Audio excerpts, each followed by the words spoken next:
Meus amigos, que a paz de Jesus permaneça em nossos corações. Hoje nós vamos estudar o caso de um centurião que residia em torno da cidade de Cafarnaum, localidade onde que tinha a casa de Pedro, onde que ele morava com a sua esposa, com as filhas e com a sua sogra.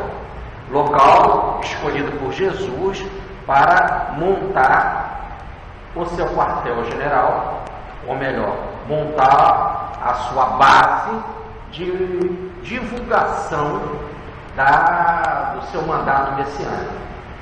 Foi ali em Cafarnaum, nesta casa, na casa de Pedro, que Jesus começa, podemos dizer assim, a atender de fato a multidão. Então, ali nessa localidade de Cafarnaum há uma sinagoga. E diz que essa sinagoga foi construída por esse centurião. Essa passagem então, que nós vamos analisar hoje, ela tem um fato histórico muito interessante. Agora em 2010 nós estivemos lá, visitando essa sinagoga, visitando a casa de Pedro. Nós tivemos acompanhado ali da nossa amiga, da Terezinha, a mais nova vovó aqui do Regeneração.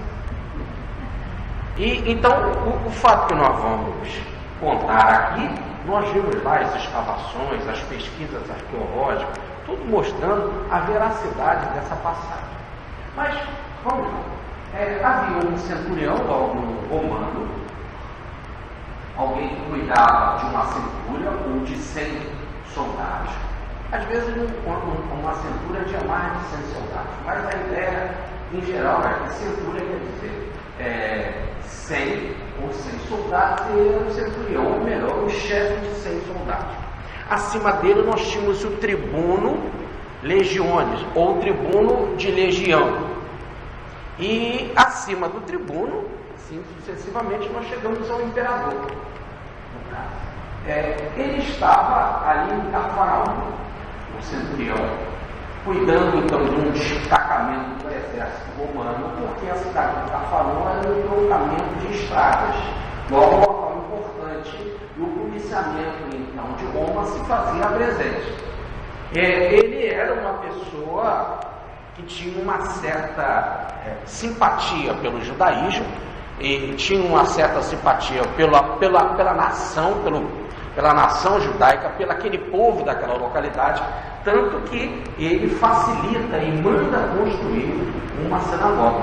A tal sinagoga que a gente foi visitar, e só poderia ser essa, porque não sendo uma cidade grande, era a tradição não ter mais como uma sinagoga, porque a ideia era da comunidade se reunir toda juntamente no único templo, ou no caso de uma sinagoga. E chegando lá, nessa cidade que nós visitamos, nós temos lá a localização da sinagoga, com a sua reconstrução a partir do século IV, em cima da sinagoga antiga, porque foram fazendo reconstruções em cima de reconstruções, mas as escavações mostram as pedras originais daquela sinagoga, e as pesquisas arqueológicas, as pesquisas científicas mostram então que ali aquela era o espaço onde foi construída a sinagoga original, e que por cima foram fazendo outras construções. Um espaço muito agradável. Primeiro, é um espaço largo, a sinagoga, e em volta dela, a localidadezinha muito agradável. Nós vemos várias casas com os seus departamentos, onde ficavam a cozinha da casa, onde ficava a sala. Nós vimos os lugares onde que havia as rodas para triturar as azeitonas, para se fazer o azeite de oliva. E então era uma cidadezinha bucólica, perto do lago da Galileia, e o que era importante então para a pesca. Era importante para a pesca, o peixe era salgado para poder ficar mais tempo. Naquela época não tinha então como conservar, a não ser pelo salgamento, salgavam o peixe para ele conservar, render mais. E basicamente então aquele local de entroncamento de estradas, havia também uma coletoria de impostos. Quem cuidava dessa coletoria de impostos era Levi, que depois de batizado vai passar para se chamar Mateus, um dos apóstolos de Jesus. Basicamente, a coletoria era para arrecadar dinheiro dos transeuntes da estrada e da venda do peixe salgado, do comércio do peixe salgado, que era basicamente então o que se comercializava ali. Essa localidade de pesca, Cafarnaum, era bastante desenvolvida. Ali os peixes, principalmente os chamados salmonetes, se davam em muita quantidade. Pedro tinha uma companhia de pesca juntamente com seu irmão André, juntamente com João, o evangelista, juntamente com Tiago, irmão do João evangelista, e com Zebedeu, que é o pai de João e de Tiago. Formavam então uma sociedade de pesca, né? Ali eles paravam os seus barcos, depois limpavam as suas redes, consertavam as suas redes, faziam então o seu recolhimento, depois o peixe era salgado e era comercializado. E pelas estradas, pelos vários fluxos de passagem da estrada, o comércio, ou melhor, a produção era escoada. E aí então o pagamento, o recolhimento de impostos na comercialização e no transporte. Por isso também era necessário uma centúria lá, logo um centurião, para poder cuidar do policiamento dos impostos, da guarda desses recursos que iriam pertencer a Roma, e também para que não haja nenhuma revolução, nenhum ataque subversivo, e mais ainda para cuidar da sinagoga. Então o destacamento de uma centúria era importante por causa disso, e a presença da coletoria de impostos era importante, dado esse comércio e o escoamento da mercadoria pelas estradas. Bom, esse centurião era simpático às forças de Israel. Esse centurião era simpático ao povo, à nação, e por causa disso ele favoreceu financeiramente e também sem criar problemas, às vezes até em determinadas operações militares, de ajuda dos militares, para facilitar a chegada, inclusive, de materiais para a construção da sinagoga. De alguma forma, ele favoreceu a construção da sinagoga. Logo, ele não só queria bem o povo, o que facilitava, evidentemente, o seu policiamento, mas também era facilitado porque o povo gostava dele, ou melhor, porque os principais, como nós vamos ver aí, os anciãos, ou melhor, as autoridades civis e as autoridades da sinagoga, os principais da localidade reconheciam ele como um homem de bem, como um homem digno, como um homem de caráter. E isso, então, favorecia também o trabalho dele lá de podemos dizer assim, policiar a cidade, de guardar ou de defender a localidade. É que não só é Cafarnaum, mas as vilas em torno também de Cafarnaum. Era, podemos dizer assim, da região, a localidade principal. Muito bem.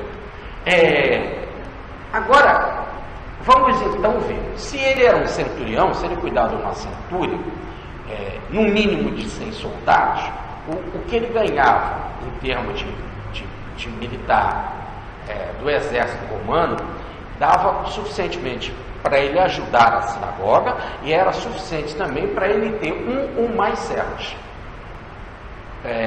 Então nada disso também é discrepante no texto. A sua condição, então, podemos dizer assim, econômica, dava para ter servos. Mais do que isso, inclusive ele administrando bem, sendo querido da localidade, as pessoas pagando os impostos, e ele não tendo desavenças com relação ao seu policiamento, o dinheiro chegava com mais facilidade na coletoria, logo os impostos eram com mais facilidade recolhidos, e ele tinha então o seu salário mantido de forma digna. Aí a ideia de salário do sal, ou melhor, do trabalho produzido. Salário vem do sal, né? Seu trabalho gerava então um determinado recurso que era pago por Roma, através da autoridade presente ali na localidade, que era o procurador de Roma, ou procônsul, que era a figura de Pilatos, a quem ele também servia. Ele, no caso, o centurião. Muito bem.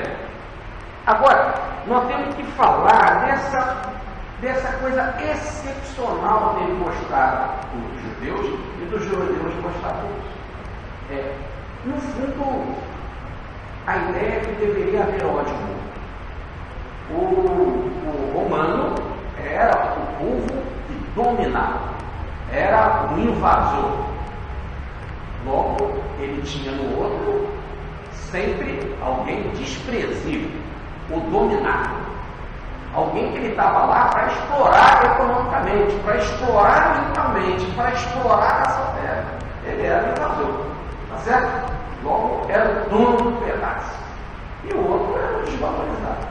Além do mais, ele se achava, e era quase sempre essa a cabeça do dominador, que como ele era o vitorioso, é porque ele tinha uma melhor filosofia, uma melhor qualidade de vida, que Roma era o centro do mundo, que lá era um local atrasado, e então havia também não só uma superioridade militar, havia também a ideia de uma superioridade psíquica, a ideia de uma superioridade racional, a ideia de uma superioridade de civilização. Nós somos o Estado, nós somos os romanos, vocês, o povo dominado. Ainda mais a gentalha, que não era o local principal lá da Judéia, perto que fica em Jerusalém, mas a gentalha mais afastada da Galiléia. Podemos dizer assim, a região mais interiorana e mais pobre. Então, a ideia era que para o romano deveria haver esse desprezo. E eles passavam como um trator por cima. Né? Eles eram tais que não quer crucificação. Aliás, tinha crucificação todo dia. Nós temos que ver a coisa tão normal que quando Jesus entra aqui no cenário para ser crucificado, aparecem mais dois para serem crucificados juntos. E dois chamados de ladrões. E não necessariamente qualquer rebelião gerava crucificação. O cara não pagava imposto, não olhava bem para a Roma, seja lá o que for, mete ele na cruz. Né? Então era a tradição, a crucificação era muito comum, que era, podemos dizer, a pena aplicada por Roma. Crucificação não tem nada a ver com o judaísmo, isso era a pena oficial de Roma, não só ali em Israel, na Galiléia, na Judéia, na Samaria, mas por todo o Império Romano, em todo lugar tinha crucificação. Veja o caso lá daqueles escravos, né? Me ajuda a lembrar o nome da Revolução dos Escravos lá, tem até o filme do Espartaco, obrigado. Então, a história resiste que de uma vez só 6.000 foram crucificados. Né? Não havia principal bota para a cruz, essa era a condenação romana. Então a ideia é para que o dominador despreze o outro, ainda mais o outro interiorano, como era lá da Galiléia. Uma outra coisa era com relação ao judeu. O judeu não tinha ou não levava em consideração um gentio. O judeu não só odiava ou desprezava o gentio, porque eles achavam que eles eram os filhos de Deus, aqueles que tinham um pacto com Deus. Agora imagine um gentio que domina eles e come o povo dele. Esse gentio, a palavra gentio quer dizer gentalha, essa gentalha, né, logo que não são filhos de Deus, que não são protegidos por Deus, que não vão participar das alegrias divinas, não vão participar dos banquetes, da festa ou do reinado divino, essa gentalha, ainda mais esses que nos dominam, no caso os romanos. Então a ideia era para que houvesse um rastro definitivo. A ideia era tal que o judeu vivia em purificação. O que é viver em purificação? É que o judeu acreditava que tudo que o gentio pegasse ou encostasse era impuro, e por causa disso ele vivia fazendo purificações no templo. Ou melhor, nas suas sinagogas, e nós tivemos a oportunidade de ver isso na sinagoga. Toda sinagoga tinha a sua banheira ou a sua piscina. Banheira é um desprezo da nossa parte. As suas piscinas de purificação, onde que eles faziam a submersão, a lavagem do corpo todo, que era um ritual de lavagem, de purificação. Repare que a primeira demonstração que Jesus fez em público, que foi a transformação da água em vinho, haviam 6 talhas da purificação, ou melhor, as talhas de pedra, por isso a quantidade, as 6 talhas dariam cerca de 700 litros d'água, era para guardar as águas da purificação, tanto que diz que eram montanhas da purificação, ou melhor, usaram lavagens rituais. E por que eles tinham de ter essas preocupações? Não só lavar ritualmente, mas tinham de fazer oferenda de animais, tinham de fazer determinadas orações, tinham de fazer certas presenças no templo, na sinagoga, para cumprir esse ritual, porque se eles encostassem alguma coisa que o judeu, que o gentio encostasse, eles ganhariam ou receberiam, ou melhor, seriam ungidos ou, podemos dizer, tocados por aquela impureza. Por isso que o judeu vivia sempre com a capa, é a capa de proteção. Quando eles viviam com esta capa e eles não tiravam esta túnica, era simplesmente para que, se eles encostassem alguma coisa, não estavam contaminados. Então só tinha algo que poderia estar contaminado, que eram as mãos. Então eles arregaçavam as mangas, não só lavavam as mãos, mas aproveitavam lavar um pedaço do braço para poder ficar garantido de que estavam purificados. Não era por higiene. Evidentemente que lá na cabeça de Moisés, da espiritualidade maior, funcionava antes de tudo a higiene, tá certo? Mas, como as coisas não funcionam e as pessoas não entendem assim a higiene, eles aceitavam, era o ritualismo da impureza espiritual. Dentro do judaísmo havia então a regra do que é impuro do que é impuro. Então repare que a presença de um gentio nas terras judaicas já significava que impuro estava vivendo ali. E ele automaticamente podia encostar nas coisas. Então ele era desagradável porque ele era dominante, ele era desagradável porque ele era gentio e logo desprezado, ele era desagradável porque cobrava impostos, ele era desagradável porque estava ali nas terras dele. Ainda era mais desagradável ainda porque Pilatos chegou botando o pé no banco. Pilatos chegou e a primeira coisa que mandou foi fazer um culto e um sacrifício em homenagem a Tibério, que era o imperador como um deus. Esse foi uma afronta. E aí milhares de judeus se reuniram diante de Pilatos, imploraram, fizeram greve de fome e tal, para poder amenizar Pilatos, que ele chegou como um trator, desprezando todo mundo. Automaticamente isso ia pelo exército afora, que ia descendo como cascata, do procônsul para o tribuno, desse para os centuriões, que para os soldados que desprezavam o povo. Então essa afronta de viver nas terras do judaísmo, e mais ainda, de usar os templos judaicos para impor processo de endeusamento a deuses que não eram queridos no judaísmo, se causava muito mais animosidade, muito mais ódio. A situação era, podemos dizer, melindrosa. Aquele período todo da época de Jesus estava tudo pelo um fio. As coisas estavam, podemos dizer, excitadas.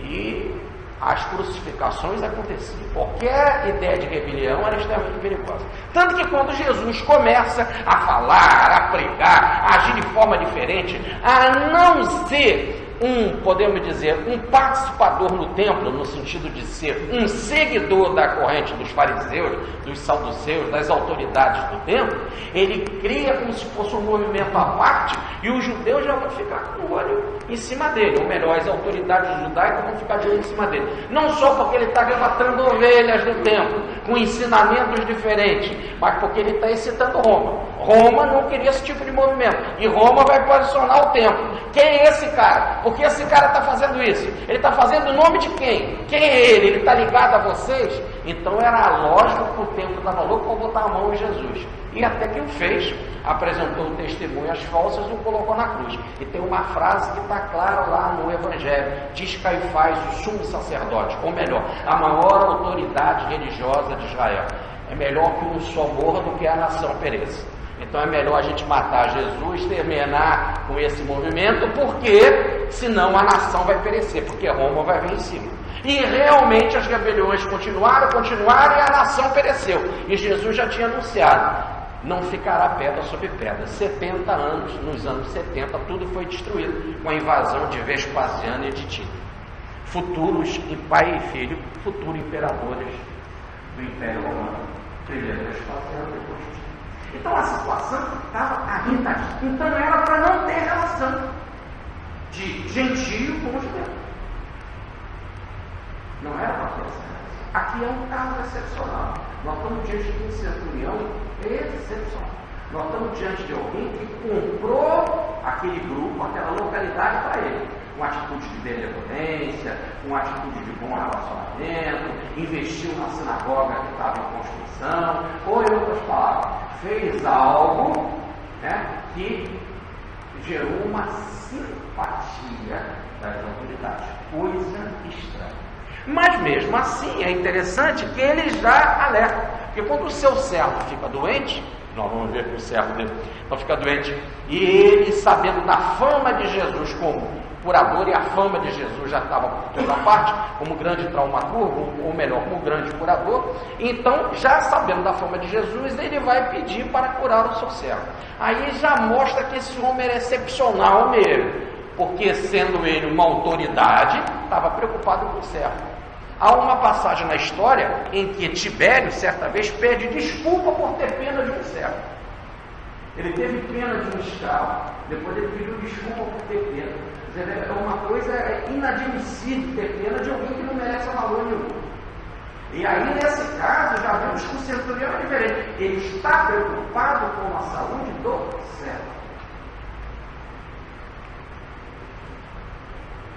Não só ele tinha um bom relacionamento com os judeus, mas ele tinha relacionamento de amor, de amizade com o servo.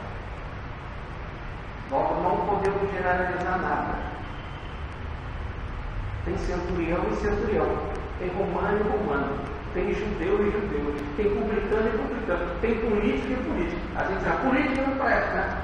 Não vão generalizar. Tá certo? Nada pode ser generalizado. Aqui nós estamos num caso excepcional, em que era para ter uma racha entre duas correntes de judaísmo e a gentilidade, não havia, e mais ainda, mostrava que realmente ele tinha uma tal dignidade, que ele tinha amor, sentimento pelo seu servo. E ele vai movimentar então Jesus, mas ele logo pensou assim: quem sou eu para falar com Jesus? Como autoridade, sim, eu chego e arrebento o cacete, eu sou autoridade, no sentido militar, mas não é isso que eu estou querendo. Ele também não vai liberar a cura para o meu servo. Não é como autoridade que eu quero me aproximar, e sim como alguém que deseja a cura do servo. Mas se eu me aproximo dele, era natural, sendo ele um seguidor da religião, sendo um pregador, conhecido como um rabi, como um mestre, na cabeça do centurião é que todas as autoridades religiosas, não ali daquela pequena localidade que ele tinha aquela boa relação, mas normalmente vindo de outro lugar, tinham ódio pelo gentil. Então não adianta eu procurar. Por quê? Começa por aí. Um judeu não entrava na casa de um romano e não falava com ele. Então como é que ele ia pedir Jesus para curar? Ele achava que Jesus não ia receber. E aí o que ele vai fazer? Ele vai fazer aquilo que a gente chama de um serviço de saco, um serviço de abordagem interior, por amizade, por relacionamento.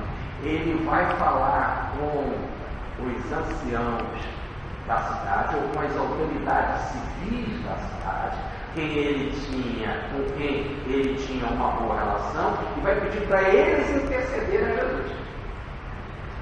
Agora sim, é que as autoridades judaicas vão se aproximar de Jesus e vão interceder.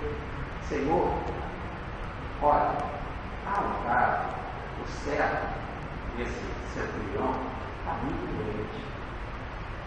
Ele está paralítico, como diz Mateus, está jogado sobre a cama. E ele sentindo dores. Mais ainda, ele está sofrendo.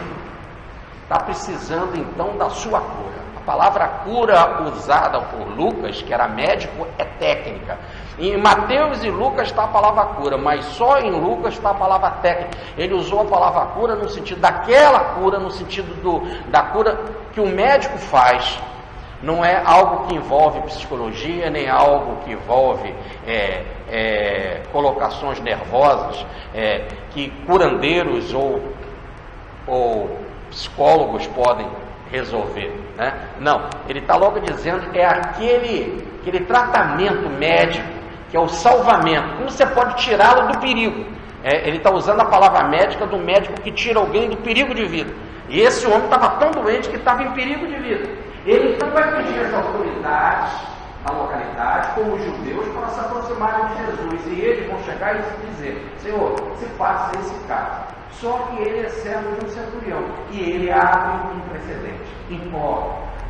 Fala que realmente este homem é digno. Não só ele fez uma sinagoga para nós, nos favoreceu com a sinagoga, mas ele é digno e merece essa graça. A palavra graça no original é presente.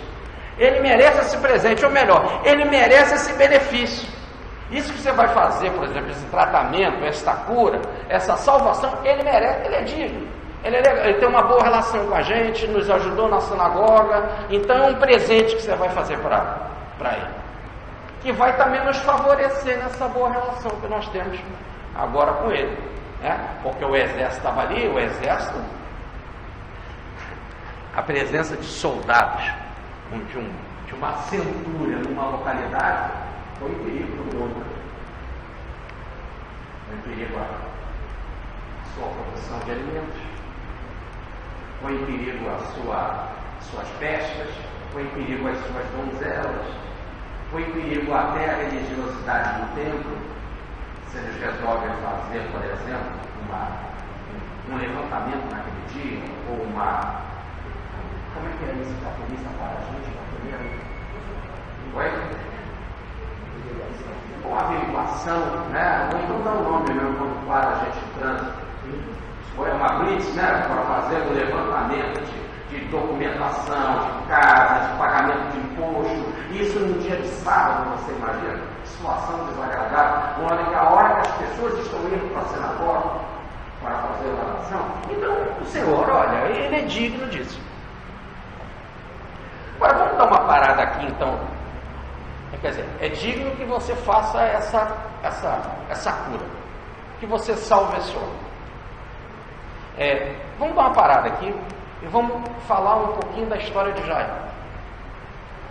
Vamos deixar essa passagem, vamos nos recuar quase 2000 anos através do tempo.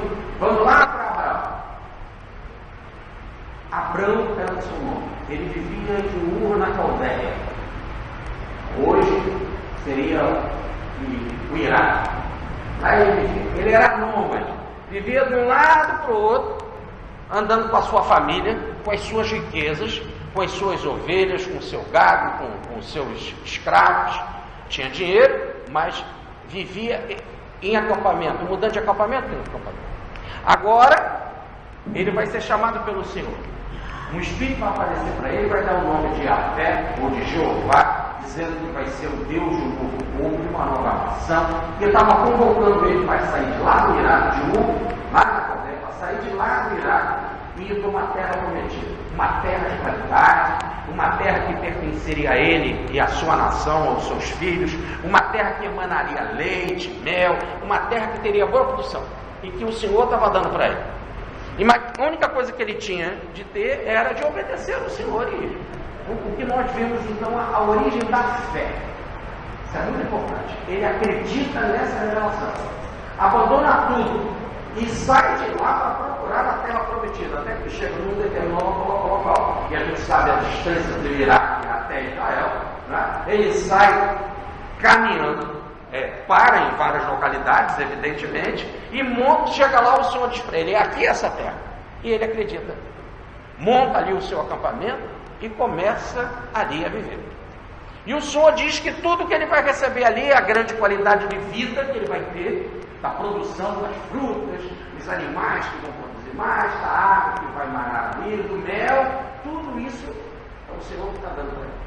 E agora então o Senhor ia colocar o nome de Abraão para Abraão, porque ele seria o pai de uma multidão. Ia nascer filho a Bess. Mas só que ele já estava avançado em idade, ele já tinha 90 anos, a sua esposa Sara também. Então o Senhor promete que ele teria filhos. E ali ele vai ter o seu primeiro filho, que é o Ismael, mãe Ismael. Sara não deu filho para ele naquele momento.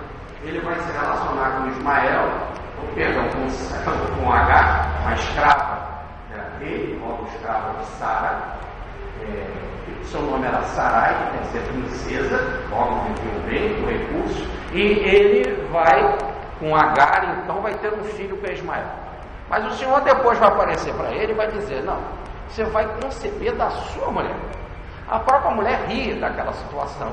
Uma situação, imagina a pessoa com essa idade, ele com aquela idade, mas as coisas acontecem. A terra ali era boa, manava mel e leite, né, em abundância, coisas que deviam multiplicar forças, e ela teve lá um filho.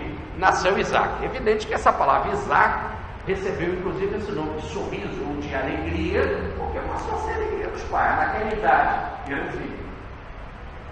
Isaac depois vai casar com Rebeca, e do relacionamento de Isaac com Rebeca vão nascer 2 meninos, são gêmeos, não se davam bem na barriga, já na barriga brigavam, Jacó e Esaú.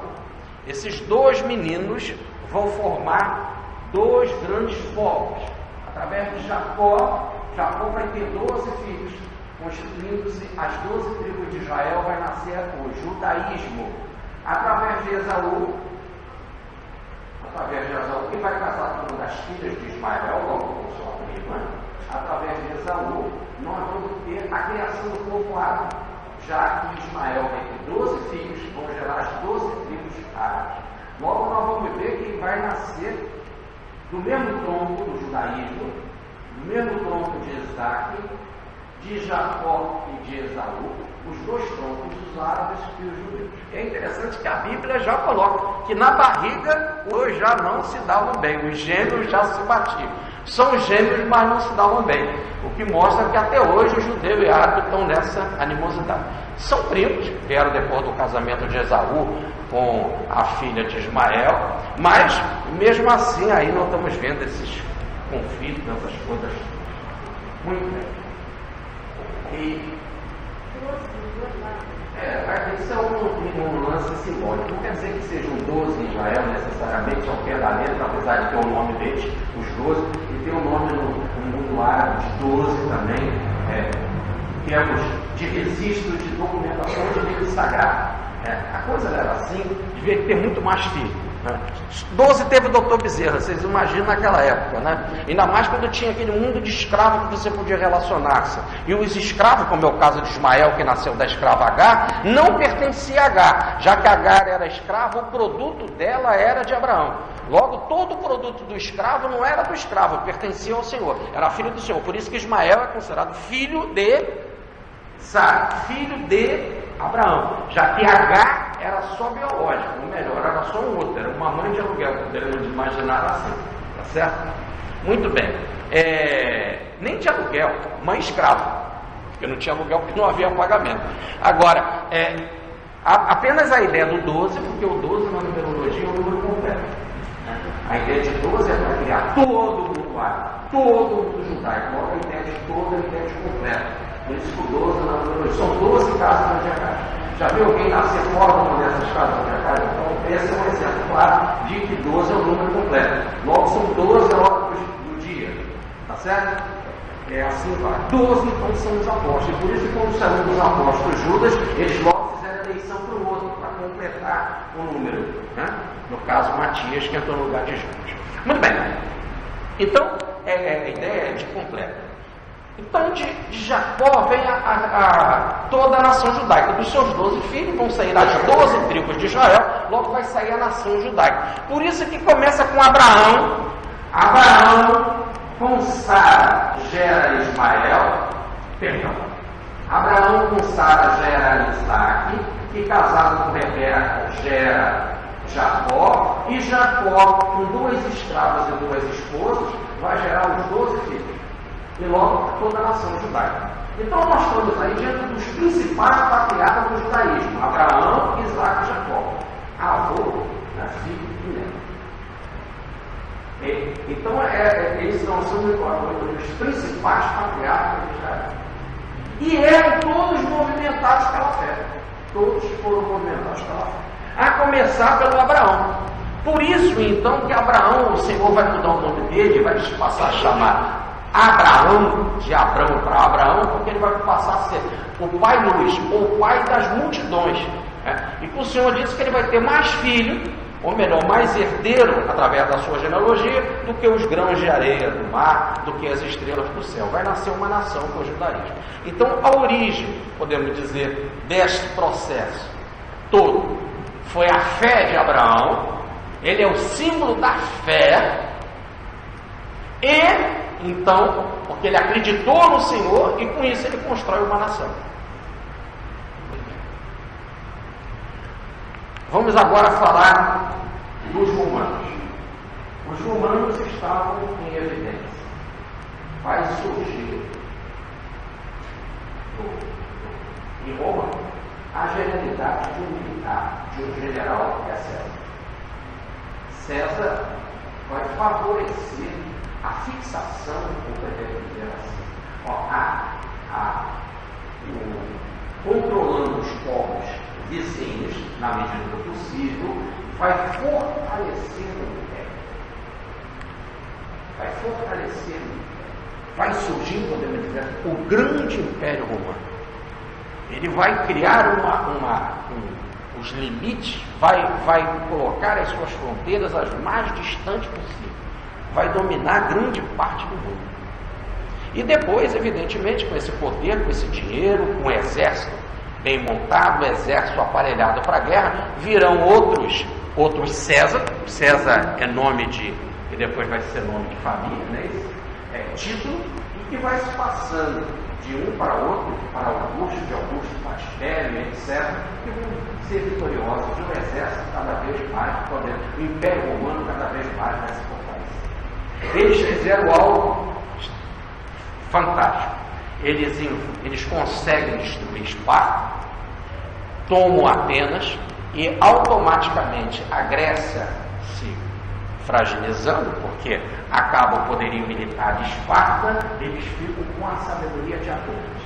Vai haver uma boa relação, uma troca cultural fantástica, eles vão absorver a cultura de Atenas. Se Atenas ali no caso era mais fraca, tinha uma cultura imensa no campo da ciência, no campo da filosofia, no campo da religião, e vai haver, podemos dizer, uma facilidade de secretismo religioso, de troca de informações muito acentuada, ao ponto de criar uma figura chamados pedagogos, que eram escravos gregos, olha bem, escravos gregos, mas que vão ser os professores dos romanos, vão ser professores dos filhos dos ricos, dos oficiais, dos políticos romanos. Logo eles vão passar para os filhos dos romanos a sabedoria deles. Tá certo? E a gente costuma até dizer assim: quem venceu quem na história? Se um que foi vitorioso no campo militar dominou realmente Atenas, dominou a Grécia, em contrapartida foi dominado culturalmente. Isso é assim em todas as épocas da humanidade. Todas as invasões geram essa troca de valores. E só é permitido realmente o mais fraco invadir o mais fraco intelectualmente. Invadir o outro só é permitido para haver essa troca de valores. Qual é a função benéfica de Roma ter invadido Grécia? É que ele assimilou a cultura grega e mandou a cultura grega pelo mundo. Mandou de tal forma que a língua grega era a mais falada do mundo. Era mais falada do que o inglês hoje, para vocês terem uma ideia. Por isso que o homem na coletoria de impostos ele tinha de saber o latim para poder se relacionar com o romano. Tinha de saber o grego porque era a língua internacional para o comércio. Né? E tinha de saber a língua da localidade, que era o aramaico, que era o dialeto da localidade. Assim eram publicando, como no caso de Zaqueu. Muito bem. Então, o império cresce, o império vai invadir várias localidades, vai chegar lá para o Egito, vai chegar para a Síria, vai tomar, vai chegar na Inglaterra, vai chegar entre os Gaias, né, na França, vai tomar regiões do mundo, vai passar a ser o grande império romano, logo vai chegar também na Judéia.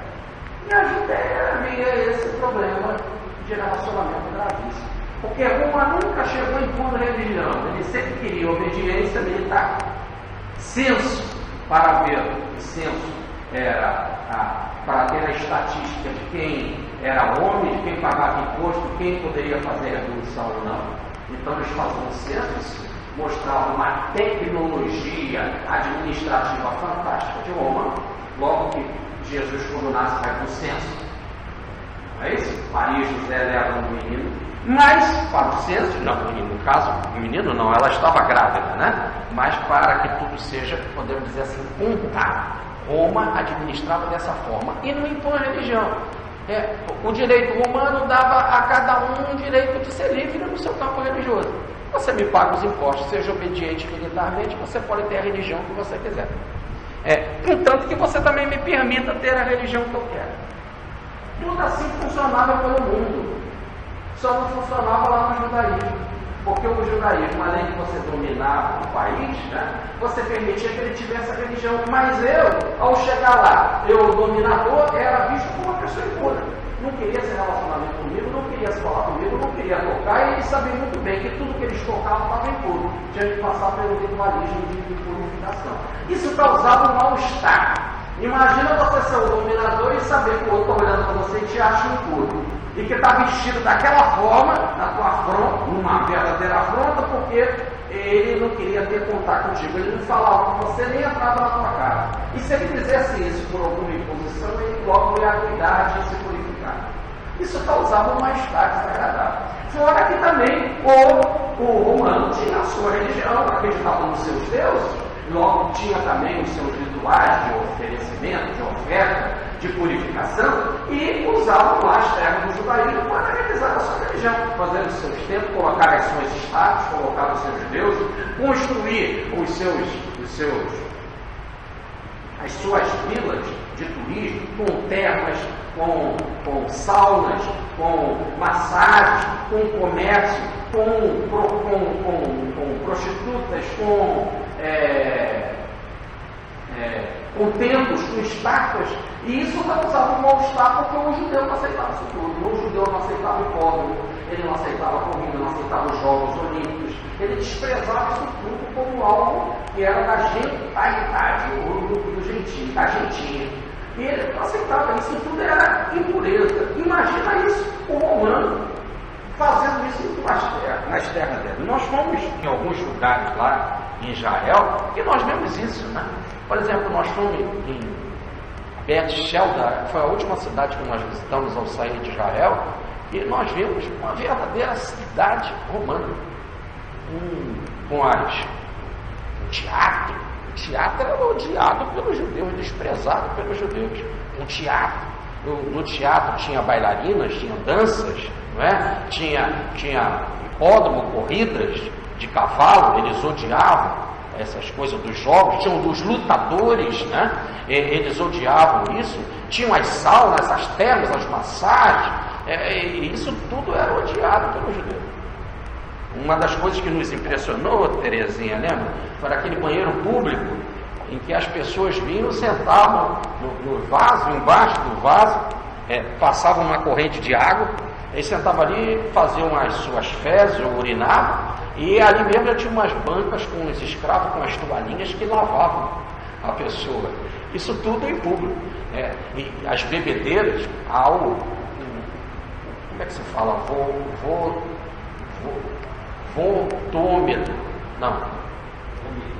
Vomitômetro, né? Em que eles comiam, bebiam, iam lá, vomitavam e voltavam para comer e beber. Ora, isso acontecia dentro das terras do judeu. E os judeus então odiavam isso tudo. O clima era de tensão. E quando então Pilatos já chega lá, com a ideia que antes estava tudo mais ou menos em paz. A última revolução foi no 6 depois de Cristo. Em 6 depois do nascimento, em 6 da nossa era. Nós estamos no ano 30 da nossa era, mais ou menos, né? Agora nessa história do centurião. A última grande revolução foi no ano 6. Desde que Tibério entrou no poder, as coisas iam em paz, estava tranquilo. Agora, com a chegada de Pilatos, a coisa aconteceu, porque a primeira coisa que Pilatos fez foi para agradar Tibério foi mandar fazer uma oferenda para Tibério, no templo, em público. Isso era uma ofensa para os judeus. Então, a situação era quente entre Roma e o judaísmo, porque se Roma tinha a ideia de dar liberdade religiosa para todos os povos, no caso do judeu, ele dá liberdade religiosa, mas tinha que também respeitar a liberdade religiosa do romano. Só que eles não aceitavam que os romanos fizessem nada desse tipo de sexuais, nada desse tipo de vida nas suas terras. E quando eles estavam próximos, eram considerados impuros e usavam vestes de proteção contra a impureza dele. Isso causava um mal-estar. Agora voltemos para o caso do centurião. Demos uma volta e vamos então entender aqui um caso importante. Qual então são os maiores símbolos de fé ou dos grandes patriarcas de Israel? Abraão, de primeiro, o pai Abraão, Isaac e Jacó. Essas são as maiores autoridades, podemos dizer, os maiores nomes da constituição da nação judaica. E como havia um pacto de Abraão com o Senhor, que é a chamada aliança, a santa aliança, a sagrada aliança, o pacto de Deus com Abraão, o chamado pacto abraâmico, significava que aqueles de Israel eram chamados filhos de Deus, os outros não eram filhos de Deus. Qual era a vantagem deles com relação aos outros? É que o Senhor, o Yahvé, tinha um palácio, o Senhor era rei do mundo, ia fazer os judeus dominar todo mundo, eles iam dominar os outros povos, iam ficar todos submissos aos judeus, eles então receberiam. Isso não está falando no sentido popular, né? Estamos dizendo que todo judeu daquela época pensava assim, mas eles tinham uma experiência entre os judeus e o próprio Jesus, né? Isso é só de uma forma geral, não há nenhuma discriminação ao judaísmo, que é uma religião como a maravilhosa, mas eu estou falando assim, de uma forma geral, de uma forma popular e de uma forma de um determinado período, principalmente. Então, eles tinham em conta que eles tinham um pacto com Abraão, que eles eram os filhos de Deus, os outros não eram, e que eles iam participar das alegrias do Senhor. E como era uma época de materialidade, a alegria para as pessoas é participar do banquete. Haveria uma festa no templo divino. Imagina o palácio de Yahvé. O palácio de Yahvé seria iluminado por lamparinas e havia um banquete. Agora o banquete de Yahvé é banquete, né? Muita comida, muita bagagem, muita coisa boa, tudo maravilhoso e iluminado no palácio. Do lado de fora, trevas. E só iam participar desta festa, ou melhor, desse banquete sagrado, de ser convidado para frequentar o palácio do Senhor, o tal do reino de Deus, frequentar esse reino, né? Esse lugar iluminado em festa, em alegria, os que iam participar, os judeus, e os outros vão ficar do lado de fora. E do lado de fora tem treva, porque não tem lamparina na festa. Do lado de fora tem frio, porque lá dentro tem os aquecedores, tem as tochas, tem as lareiras, não é isso? Tem a proteção das janelas, e lá dentro tem comida, lá fora tem fome. Então lá fora tem fome e tem frio, por isso o ranger de dentes, batia-se os dentes. E trevas exteriores, porque estava fora desse reino de luz e de felicidade. O reino de luz tinha muito banquete, tinha muita comida, estava quentinho, estava gostoso, era super agradável. Só quem entrava? Os filhos de Deus. Quem eram os filhos de Deus? Os judeus. Do lado de fora ia ficar a gentalha, aqueles que não faziam parte do pacto. Logo, eles ficariam no frio, com fome, rangendo os dentes. E nas trevas exteriores, nas trevas de fora, não entrariam nesse reino. Concepção materialista de uma ideia bem densa, mas era a cabeça assim que funcionava normalmente. Esse clima então era desagradável, porque o sujeito, se o romano olhava para ele de cima a baixo, eu sou o dominador, eles olhavam também nessa ideia de cima para baixo, mas no poder da arrogância espiritual, eu vou fazer parte do banquete divino, você não. Você vai ficar do lado de fora, você vai ficar nas trevas exteriores, você vai ficar com frio, vai ficar com fome, eu vou gozar o banquete, a felicidade divina. Então as forças psicológicas se encontravam e eram para se digladiar. O judeu não se relacionava bem com o gentio, principalmente com o romano. E o romano se achava o tal, os poderosos, que dominaram até Esparta e Atenas, e iam lá querer saber daquela gentalha. Em Atenas tinha os jogos, em Atenas tinha as Olimpíadas, em Atenas tinha os modelos. Lá na Galileia eles não gostavam nem de corrida de cavalo, não gostavam de termo, não gostavam de teatro. É um povo muito atrasado, muito ignorante. Na cabeça as cabeças ou os encontros psicológicos, ou melhor, não havia encontros, só desencontros. Aqui no caso do centurião, nós estamos num caso excepcional.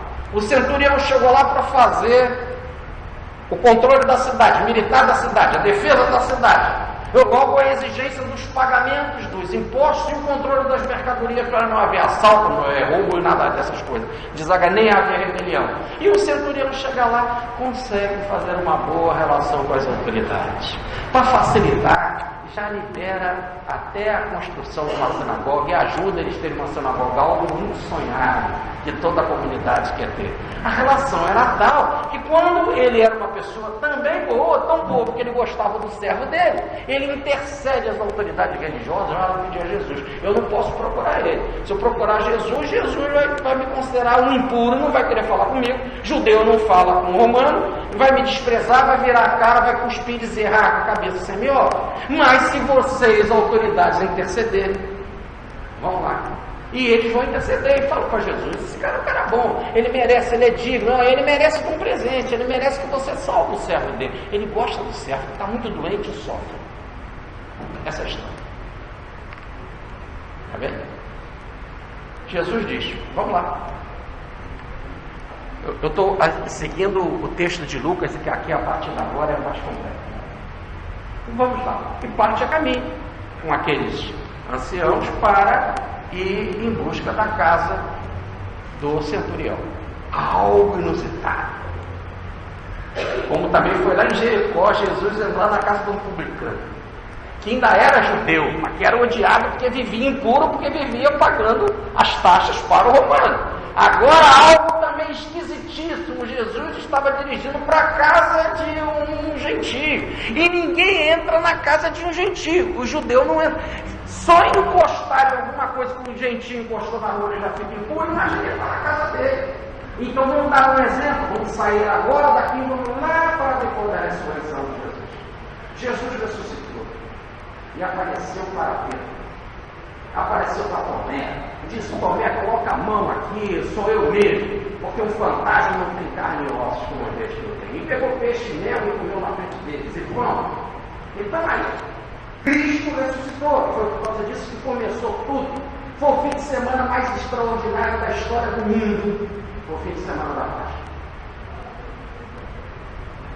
E Jesus vai para a cruz e no domingo brilha, e luz aparecendo pela Páscoa. Algo extraordinário. Mudou a história do mundo. Ao ponto que não possa ser aqui antes e depois de Cristo. Muito bem.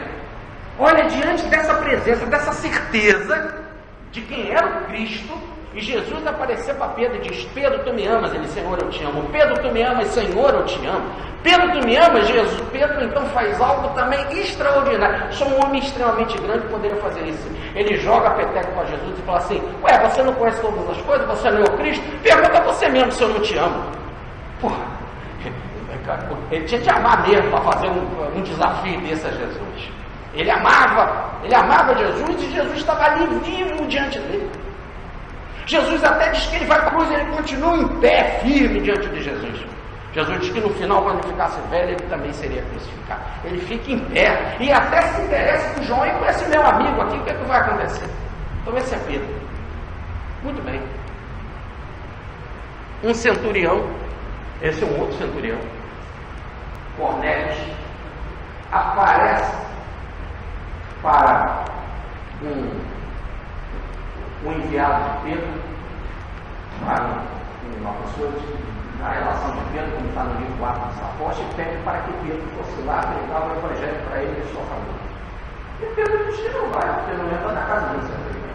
Isso depois de Jesus, depois do amor, depois da crucificação, depois da ressurreição de Jesus.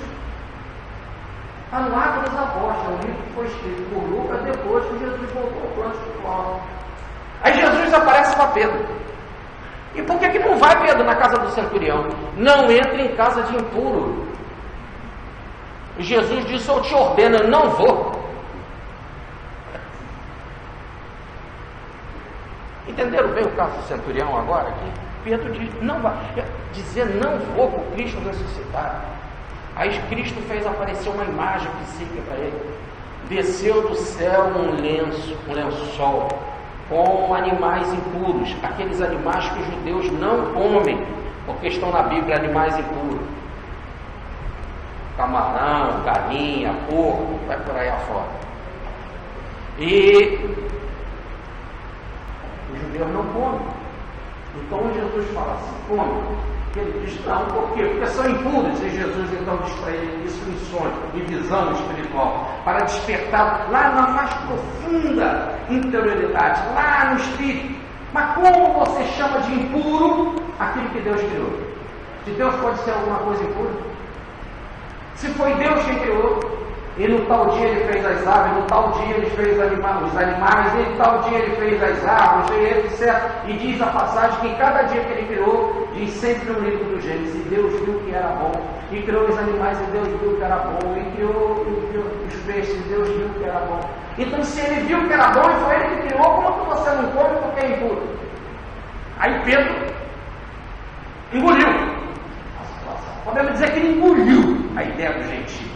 O preconceito foi imenso. Diante do Cristo ressuscitado, agora mais do que isso, psíquico e espírito para ele. Mais do que uma materialização, era uma vivência espiritual, porque era um sonho. Aí ele engoliu, ele foi na casa do centurião. E chegou lá, pregou a Jesus na casa do centurião. E é interessante que como ele fez lá na casa do caminho, e línguas de fogo desceram dos céus, e eles ficaram tomados pelo Espírito Divino, assim também na casa do centurião, não só ele e toda a sua família, receberam línguas de fogo, forças divinas desceram sobre eles, eles entenderam o Evangelho. E o que aconteceu com os judeus? Da mesma forma que aconteceu na casa dos gentios. E aí vem a velha frase, extraordinária frase da Escritura: Deus não faz preconceito ou discriminação de criaturas. A mesma forma em que eles são beneficiados espiritualmente com o chamado Pentecostes, línguas de fogo desceram dos céus, espíritos luminosos desceram sobre eles, língua de fogo é espírito luminoso. Assim também sobre os gentios, na casa do centurião, sobre o centurião, sobre a sua família. Mas aí ele vai contar para Tiago, que administrava a igreja de Jerusalém, que era irmão do Senhor, era irmão, ou melhor, primo de Jesus. Era apóstolo de Jesus, e Tiago repreende. Com que autoridade? Quem lhe autorizou a entrar na casa do centurião? Ele disse, mas foi Cristo que mandou, e foi ele que apareceu para mim. E aí começa a atuação do judaísmo para os gentios. Agora sim, o cristão judeu vai para o mundo a pregar. Essa foi a grande experiência do centurião romano, para que eles tivessem abertura e começassem a pregar pelo mundo. Mas assim mesmo ainda foram com muitas ideias de judaísmo pelo mundo, porque de lá o novo cristão tinha de fazer purificações, eles não eram acostumados a isso, tinha de fazer circuncisão, cortar o pênis, eles não eram acostumados a isso, não podiam comer carne de porco, não podiam participar de festas, sacrifícios e tal.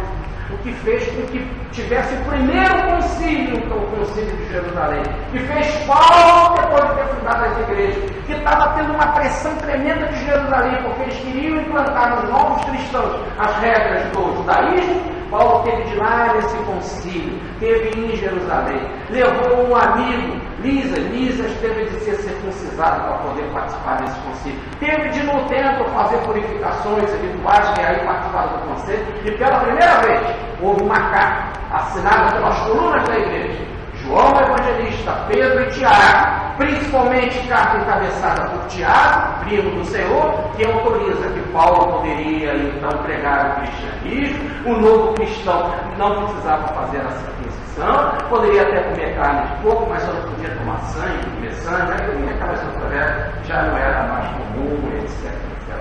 Mas repare que dificuldade. Voltemos para o caso desse centurião. Ele é um centurião, ele tinha um servo doente, excepcionalmente ele tinha uma boa relação com os judeus. Ele pede às autoridades, vão lá, intercedam com Jesus, eu não posso ir, mas vocês podem.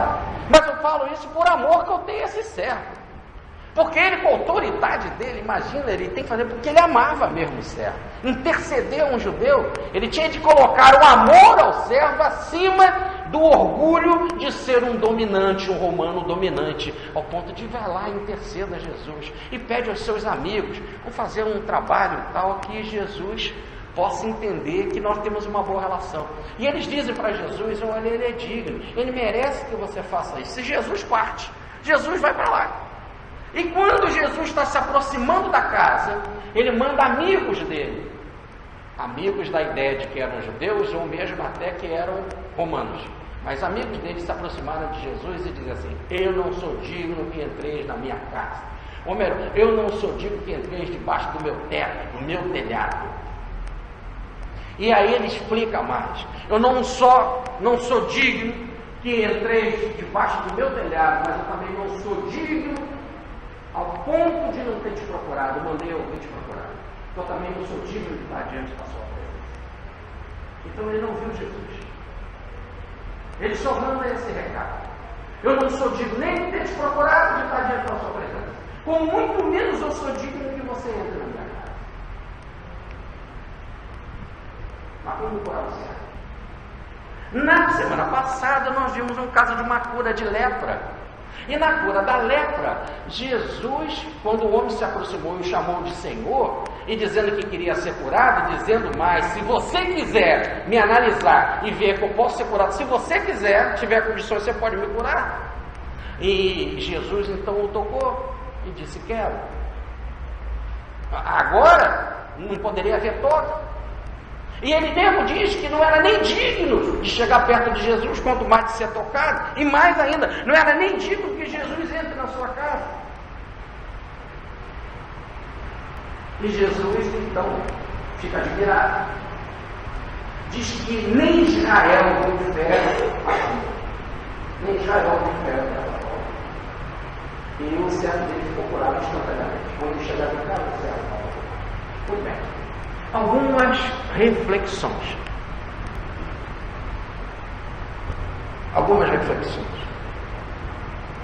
Ele diz que ele era subordinado de alguém, logo de um tribuno. Todo centurião era um subordinado de um tribuno.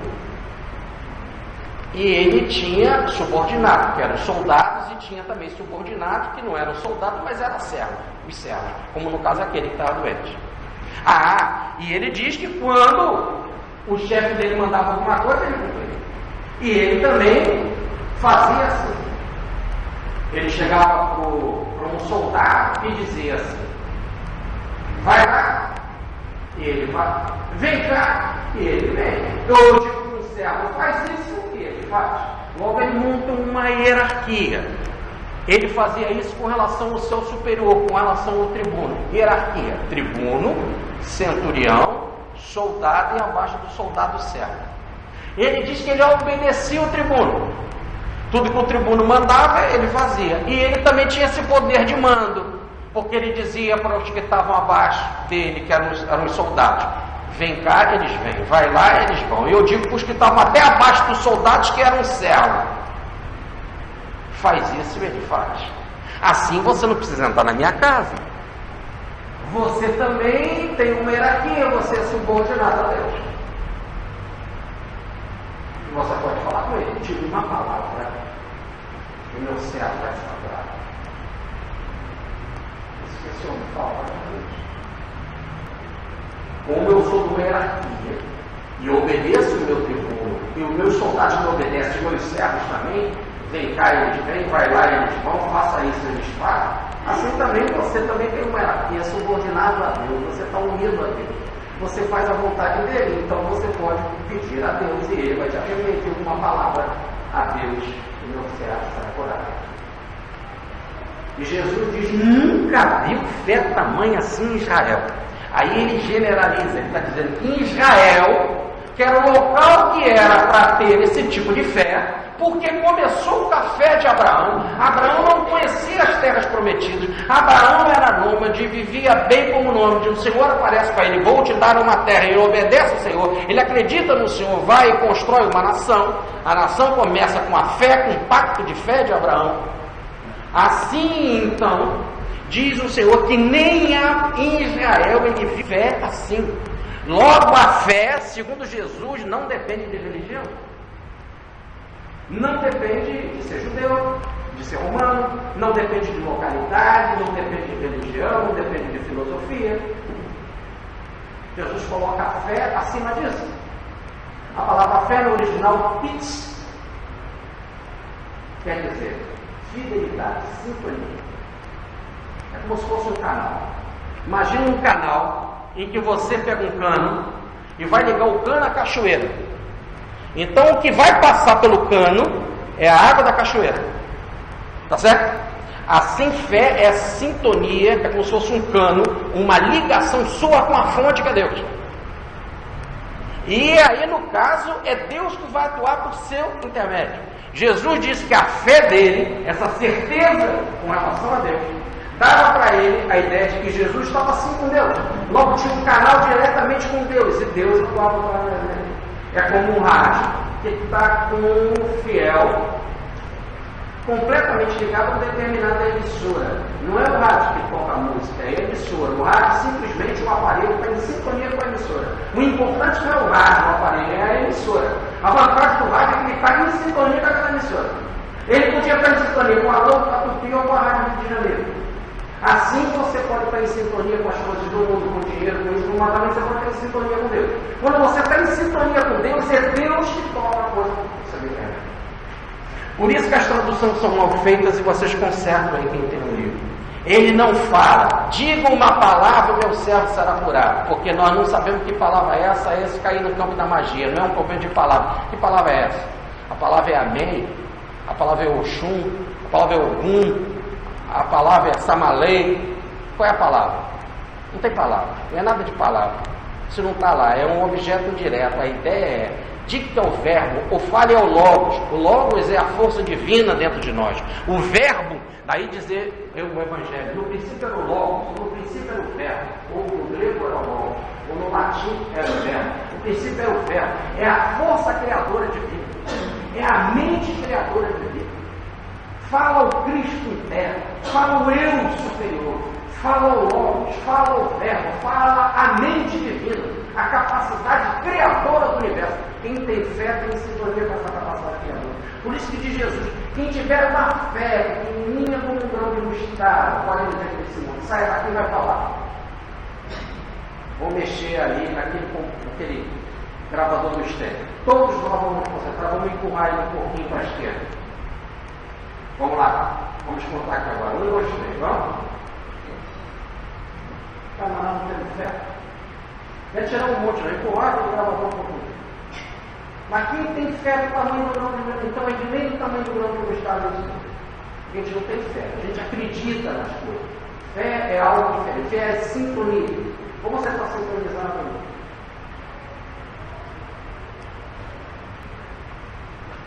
Pequenininha, já pode movimentar um pouco. Imagina uma fé de alguém dizer, eu e o Pai somos um, estou no Pai e Pai está em mim, como disse Jesus, então ele é criador. Ele é o governador da terra, o criador da terra. Então essa é fé, diz Jesus. Ele tem uma fé extraordinária. Ele sabe dessa tal da coisa da fé. Ele sabe que a fé, quando você está em sintonia com Deus, age. Mas Jesus não falou com ele. Jesus não foi na casa dele. Poxa, e não é uma pena? Vocês não ficaram com pena desse centurião? Porque ele disse que ele não era digno de nem estar perto de Jesus. Ele disse que não era digno de Jesus entrar na sua casa. Mandou Jesus falar ao verbo, as forças criadoras, a força criadora divina, que se Jesus acionar essa força divina, esse som divino, essa vibração divina, não só a vibração divina que criou tudo, mas cria inclusive a saúde do meu servo, para ele movimentar essa força divina. Não é ele que tem a fé, ele tem este conhecimento. Ele tem essa tecnologia que é dada em livro, não é ele que tem. Ele sabe que é assim. Livros da sabedoria antiga, principalmente de Alexandria, dos gnósticos, coisas que pululavam naquela época, principalmente da biblioteca de Alexandria, conheciam esta teoria. Gregos e egípcios conheciam essa teoria. Indianos conheciam essa teoria. Que para quem sabe viver e está em relacionamento divino, não é teoria, é prática. Ele só conhecia. Ele sabia que era assim por leitura, porque alguém falou para ele. Não era dele. Ele sabia que Jesus podia acionar isso.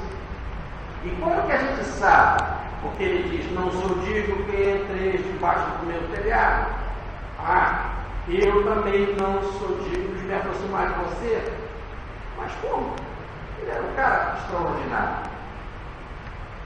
Isso aí não deve estudar. Vamos deixar isso aqui por enquanto. Vamos voltar para lá. Jesus diz que esse conhecimento é extraordinário. Ele não viu em Israel quem tivesse um conhecimento desse. E isso era algo extraordinário. Essa sintonia divina.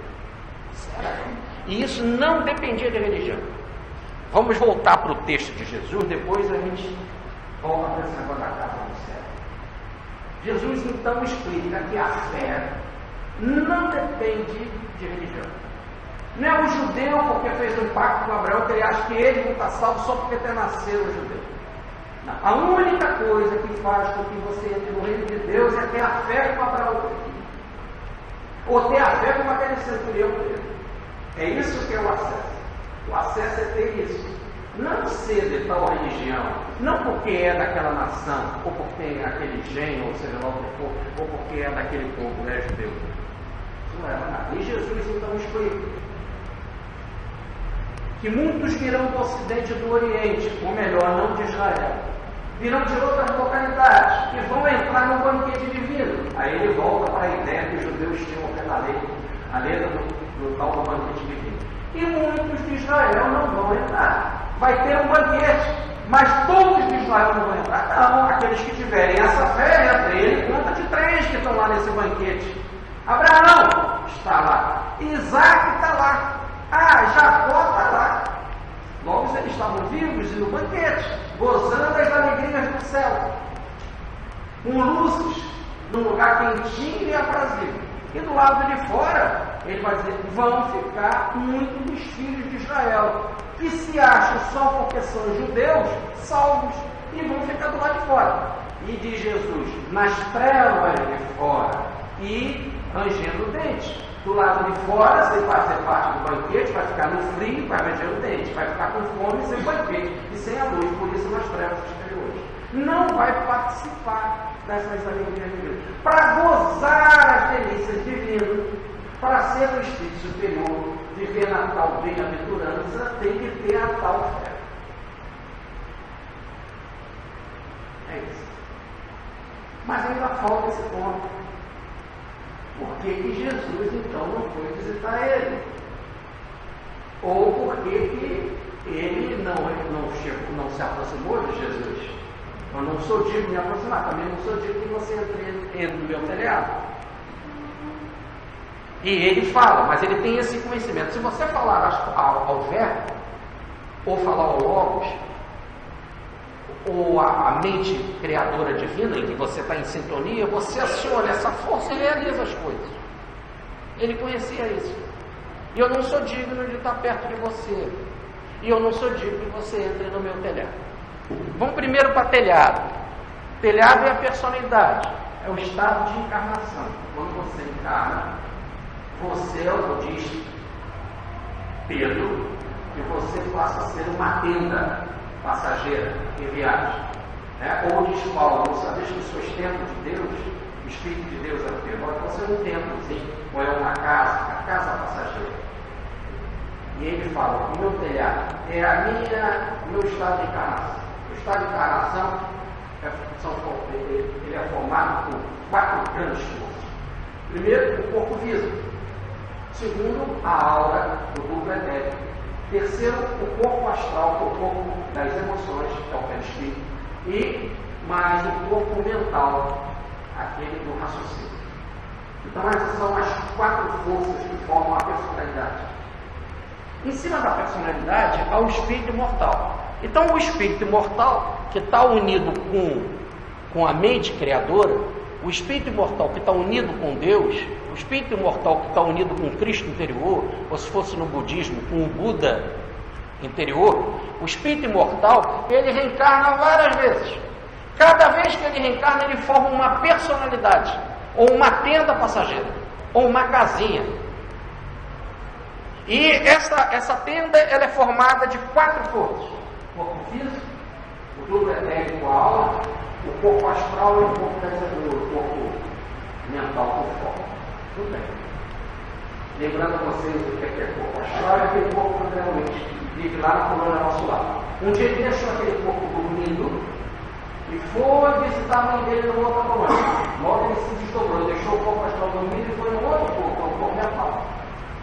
Quem quiser estudar na obra de André Luiz, pode estudar no livro Evolução dos Mundos, na página 25, que ele fala da diferença do corpo psicossomático, o corpo astral e o corpo mental. Existem mais corpos. O espírito é o corpo causal, né? E aí vai, por aí. Não quero falar muito, porque não, vai ser tanta informação assim que a gente acaba perdendo o foco.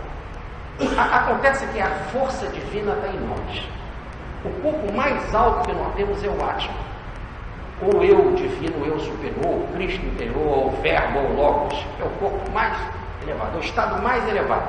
Em psicologia de Jung nós chamamos de self, é o eu divino, o eu interior, ou Jung também chamava de self, ou si mesmo, é o si mesmo, é a nossa essência, é a nossa essência.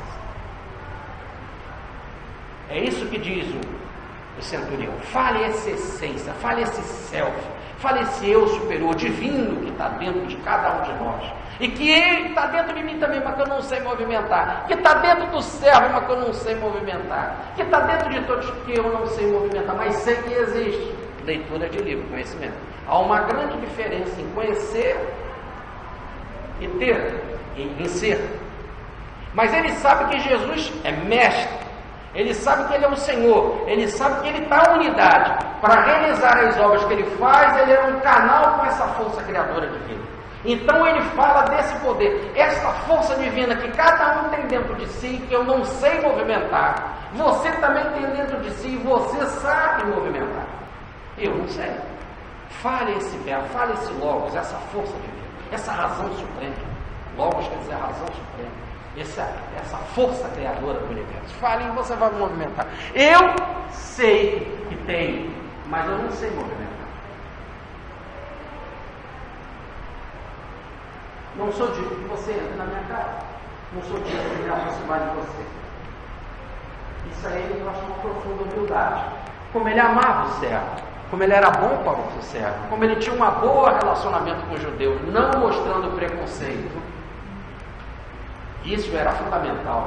Ele se sentia igual ao outro, era generoso, ninguém se preocupava com o servo, e ele amava o servo ao ponto de procurar um judeu para cuidar do servo. Ele tinha de acabar com toda a ideia de orgulho, porque um dominador não vai pedir ao outro que é dominado. Ele tinha de acabar com todo orgulho, tinha de ser humilde, tinha de ser generoso. Essas são qualidades. São qualidades que estavam ali na fronteira para receber a visita do Logos, para receber a visita do Verbo, para receber a visita a Cristo. O não entrar na minha casa e eu não me aproximar de você é o máximo da humildade dele, que ele reconhecia naquele momento por ter certeza de que ainda tinha uma deficiência. E qual é a deficiência? Um servo doente. Se ele tinha um servo doente, no sentido exterior, o ambiente dele estava desarmônico. Acabamos de ver isso na palestra do domingo do Maurício Crispim. A doença vai de dentro para fora. E ela saindo de dentro para fora, vai chegando inicialmente dos órgãos internos, depois vai passando para a pele, depois vai passando para o ambiente. E até às vezes o ambiente começa a dar errado. Você é roubado, abate, você etc. Você perde seu emprego. São situações que têm a ver com a tua ambiência. Você não está organizado interiormente, acaba desorganizando inclusive o ambiente. O meio psíquico fica bom quando você não está bem. Tanto que as próprias pessoas já percebem esse tipo de mediunidade, vai rudimentar, e o ambiente não está legal. Só quando não tem uma pessoa desarmônica, né, ou mal encarada, o ambiente já não fica legal. Astralmente fica denso, esperto, fica barônico. E ele sabia, porque que tinha um servo doente, o ambiente não estava bom. Quando o ambiente não está bom, quando a tua empresa não vai bem, quando a tua casa não vai bem, quando a tua família não vai bem, quando os teus negócios não vão bem, quando a tua família não vai bem, você também não está bem. Você também está em processo de purgação. Você está em processo de descarrego. O objetivo da reencarnação é descarrego, o objetivo da reencarnação é purificação. Aquilo que está enlodoado no plano causal, que é o corpo causal, o eu espírito, vai se derramar para o corpo mental, que se derrama, que é o corpo criador, que derrama para o corpo das emoções, que vai derramar para a aura, que vai derramar para o corpo físico, que vai derramar para o teu ambiente. Ou o corpo físico, ou a personalidade, é como um mata-borrão, é como uma vela do filtro. Ele vai apanhar as notas espirituais e trazer para cá. Vela do filtro é legal, é aquela que hoje não tem mais vela do filtro. Vamos mudar de exemplo. O mata-borrão não tem trem, mas alambique tem. Não é isso? O alambique bom é aquele que retém essa impureza, deixa o líquido limpinho. Não é isso? A bebida limpa. Tá certo? Então, o alambique, mata-borrão, vela do filtro, é sempre esse processo purgativo de limpeza. A ideia é o corpo ficar doente. Só que às vezes você está derramando as suas impurezas para o corpo e o corpo está suportando naquilo que pode. Está complicado. Às vezes o corpo paralisa. O corpo paralisa, não quer ir para frente. Olha como o Mateus diz, ele ficou paralisado, sentia dores horríveis. E evidentemente, se você está num corpo que sente dores, se você está num corpo que está paralisado, que está com doença, você criar coisas aqui na Terra é complicado.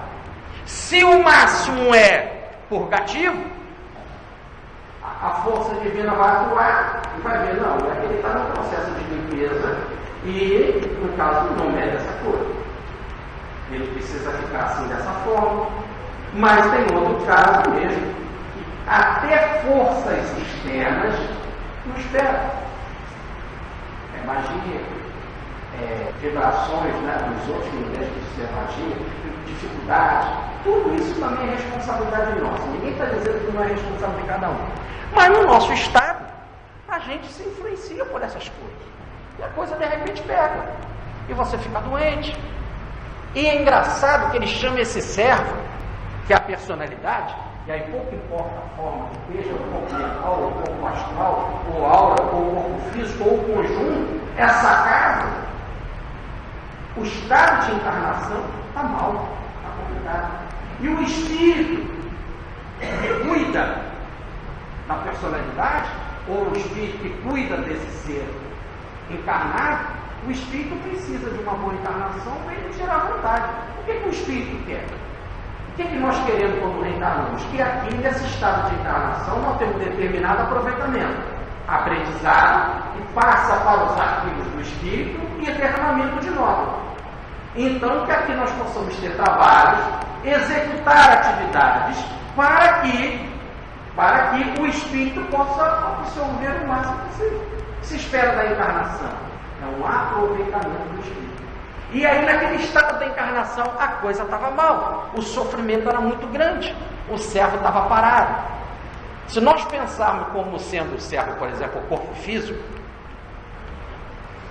o corpo físico sofrendo ou muito doente, não estava realizando determinados trabalhos. Ele, centurião, cuida de uma centúria, já cuidou de muitos corpos, de muitos estados de encarnação. Nós já tivemos muita encarnação. Ele cuidou de muito. Agora, aquela que ele estava cuidando, ele amava o servo, ou melhor, ele amava aquela encarnação, ele estava tirando proveito. Ele estava tirando proveito, sim, ele tinha muito conhecimento, ele sabia desse conhecimento do verbo, da criação divina, mas ele sabia que o estado purgativo estava muito pesado, estava complicado, e que o servo estava paralisado, sentindo dores também. E ele queria saber se ele podia ter um alívio. E é por causa disso que ele diz ao Senhor, refletindo com relação ao próprio estado da encarnação. E se ele estava assim, nesse estado, é porque estava em processo purgativo e, logo, ele não era digno, tinha impurezas. Não entra na minha casa. Eu também, quem sou eu de me aproximar de ti? Ainda não chegou a hora. Eu ainda não tenho essa capacidade para você viver na minha morada. Para você viver e eu dizer como Paulo, já não sou eu mais que vivo. É Cristo que vive em mim. Para mim, viver é Cristo. Eu ainda não estou nesta altura.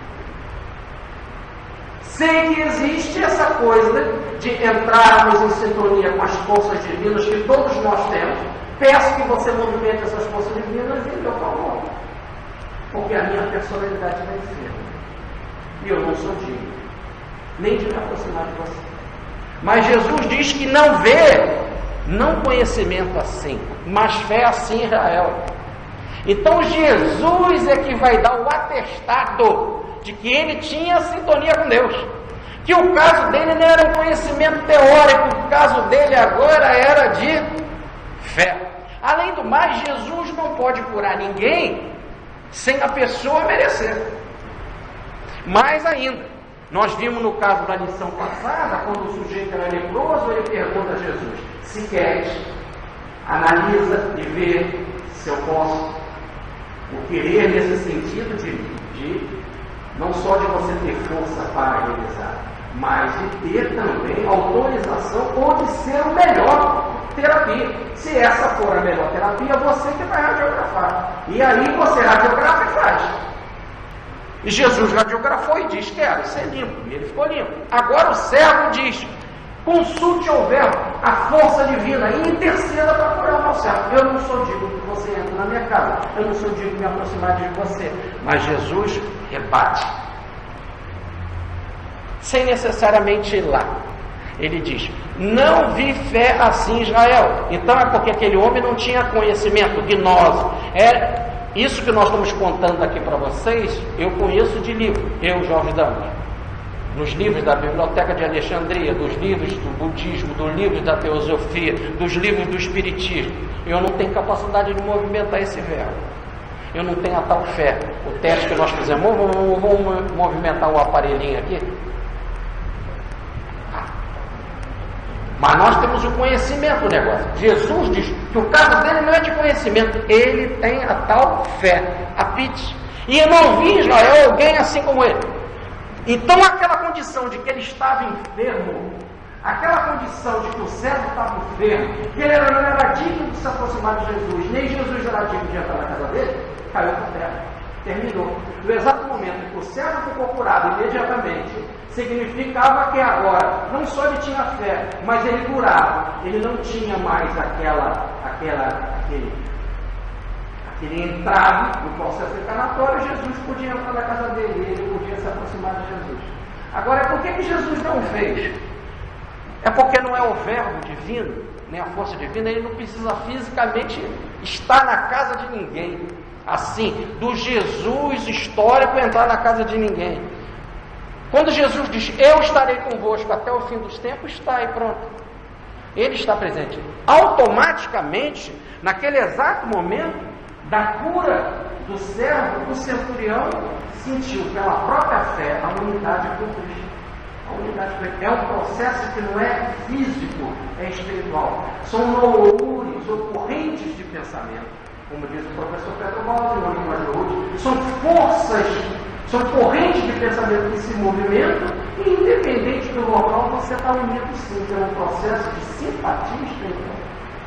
Então agora, pelas próprias palavras de Jesus, ele pela fé estava unido. E pela fé, ele mesmo curou o servo. Porque se ele tem fé, ele apenas ganhou aquela frase de Jesus: pronto, está feito. E aí no exato momento que ele precisou desse toque, dessa única certeza, era um toque de certeza de que forças divinas podiam ser movimentadas. E as forças divinas não estão em Jesus e nele, está em tudo. Nós estamos nela e nos movemos nela. Automaticamente foi movimentado por ele. Jesus não pode curar ninguém. Isso a gente fala assim, parece que é uma afronta. Isso parece que é uma afronta, nos causa mal ouvir isso. É porque essas forças divinas já se movimentam em nosso favor. Cada um já tem aquilo que está merecendo mesmo. Quando alguém é curado divinamente, no sentido de ser salvo por Jesus, que é uma atuação espiritual, essa coisa aconteceu no momento certo, porque você precisava daquilo. Houve uma radiografia correta da situação e foi dado aquilo que a pessoa merece no seu estado. Aí dizer os judeus para Jesus: ele merece, ele é digno desse presente, dessa graça, dessa manifestação divina. A palavra graça ou presente quer dizer de graça. O que vem de Deus, ele é digno disso. E essas coisas podem ser movimentadas. Quando Jesus se aproximou, ele veio mais uma vez com humildade. Não, Senhor, eu não sou digno nem que você se aproxime, nem que você viva na minha casa. Eu ainda tenho essa realidade do meu servo doente. Mas se você falar o verbo, as coisas poderão acontecer. Aí ele disse Jesus, não é eu falar o verbo, ele tem fé. Quem tem fé, ele mesmo tem sintonia, ele mesmo fala o verbo. Se ele não tivesse de fé, era Jesus que estava fazendo por alguém. Aí no caso, não. Quando Jesus diz que ele tem fé, é igual Jesus, guardando as devidas proporções. Ele também movimenta essas forças criadoras. Por isso que ele mesmo buscou forças em si para curar o seu servo. Instantaneamente o servo ficou curado. Instantaneamente, se ele ficou curado, ele estava harmônico. Se ele está harmônico no ambiente, está harmônico no corpo, nas emoções, no espírito. Logo, quem está harmônico está com Cristo. O Cristo está habitando na sua casa. Senão não estaria harmônico. Ninguém pode ficar curado sem habitar Cristo. Ou melhor, ninguém pode estar curado sem habitar com as forças simpáticas ou saudáveis da criação. O grande problema é que a gente fala assim: ninguém pode estar curado sem Cristo habitar nele. Aquele que leva sempre o Cristo histórico, com aquele homem de barro.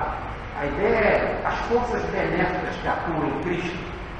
Ninguém pode ficar curado se as mesmas forças benéficas que atuam em Cristo não atuarem na sua vida. E vão atuar em todos os sentidos. Se é de dentro para fora, vem do espírito para o corpo causal, para o corpo mental, para o corpo das emoções, para a aura, para o corpo físico e para o ambiente. Tudo fica harmônico. É automático. Por ele ter fé, com sintonia com as forças cósmicas, automaticamente ele se curou. Nunca mais.